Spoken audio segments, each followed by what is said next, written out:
Welcome to our channel. Today we how to transfer digital currency with Binance, full guide step by step clearly. Open your Binance app or go to the Binance website. Log into your account using your credentials. Navigate to the wallet section on the home page. Select Spot Wallet to view your available digital currencies. Choose the currency you wish to transfer. Click on the Withdraw button next to the selected currency. Enter the recipient's wallet address carefully. Ensure that the wallet address is correct to avoid any loss of funds. Select the network that corresponds with the recipient's wallet. Refer to the exchange or wallet instructions from the recipient to confirm the correct network. Enter the amount you want to transfer. Review any network fees that may apply to your transaction. Double-check all the details before proceeding.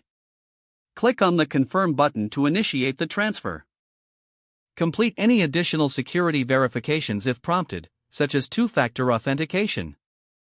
Wait for the transaction confirmation, which may take a few minutes depending on the network. Check your transaction history to verify that the transfer was successful. Inform the recipient to check their wallet for the incoming currency. If the page does not load, refresh the browser or try again in a private or incognito window. Make sure you are using the correct email address, then retype it carefully to avoid small typos. If your password is not accepted, use the reset option and create a new strong password you can remember. Check your spam folder for verification or security emails, then complete any requested confirmation steps. Enable two-factor authentication if available to improve account security and reduce unauthorized access risk. After signing in, review your profile details so your contact information and settings are accurate and current.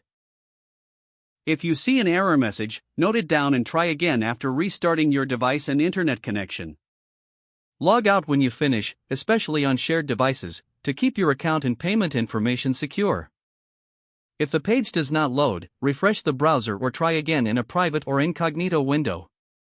Make sure you are using the correct email address, then retype it carefully to avoid small typos. Don't forget to like this video and subscribe to our channel for more step-by-step tech guides.